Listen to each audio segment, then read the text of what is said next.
अरस्तु कहते हैं, अगर ज्ञानी की संख्या कम, मूर्खों की संख्या ज्यादा होगी तो मूर्ख लोग ज्ञानी पर शासन करने लगेंगे। मानो या ना मानो, लेकिन भारत है तो मूर्खों का, महामूर्खों का ही देश है। आपको ये बात भले ही अटपटी लगे, लेकिन अकाट्य तथ्य तो यही साबित करते हैं कि भारत बकायदा एक मूर्ख प्रधान देश है। भारत यदि मूर्खों का देश ना होता तो 130 करोड़ लोग वाले इस देश में कैसे एक आदमी लाखों का सूट बूट पहनकर कहता है कि मैं गरीब हूँ और जनता उसे गरीब मान भी लेती है। मोदी की एक ही जाति है, गरीब। भारत यदि मूर्खों का देश ना होता तो सीबीआई, ईडी, आईटी, एनआईए जैसे एजेंसियां जिस एक आदमी की कठपुतली है, वो आदमी कहता है मुझे सताया जा रहा है और लोग मान भी लेते हैं। भारत यदि मूर्खों का देश ना होता तो जिसके पास संसद में भरी बहुमत हो, जिसकी पार्टी 22 राज्यों में सत्ता में हो, वो कहे कि विपक्ष उसे संसद में काम नहीं करने दे रहा और लोग मान भी लेते हैं।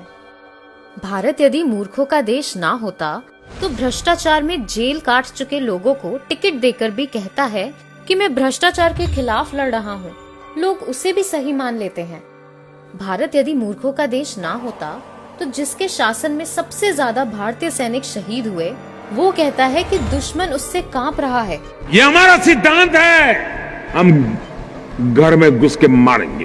भारत यदि मूर्खों का देश ना होता तो जिसके राज्य में सबसे ज्यादा किसानों ने आत्महत्या की हो, फिर भी वो कहता फिरे कि उसने किसानों को खुशहाल बनाया है और लोग मान भी लेते हैं।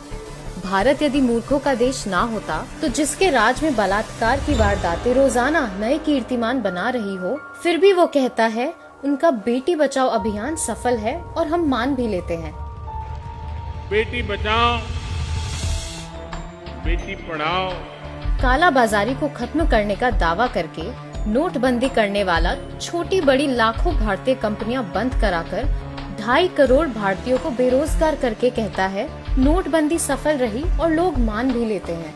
ये नोटबंदी लगी, ये सबको बाहर आना पड़ा और वही रुपये हैं जो आज इतना सारा काम हो रहा है। देश का प्रधानमंत्री कोरोना वायरस जैसी आपदा में सरकार की तरफ से की गई व्यवस्था के बारे में जानकारी देने की बजाय लोगों से ताली और थाली बजाने की अपील करता है और लोग अपनी छतें, बालकनी और गलियों में जुलूस लेकर निकल जाते हैं।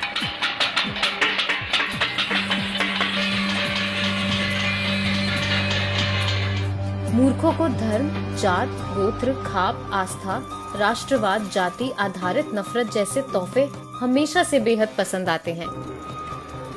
आप दिल्ली में चुनाव जीतिए, नहीं तो मर जाएंगे मोदी जी। आप मेरी जान है मोदी जी, आपके बगैर नहीं जी सकते मोदी जी, नहीं जी सकते आप मोदी जी। शिक्षा, रोजगार, स्वास्थ्य सेवा जैसी बुनियादी जरूरत मूर्खों को नहीं दिखाई देती। वाह मोदी जी, वाह वाह।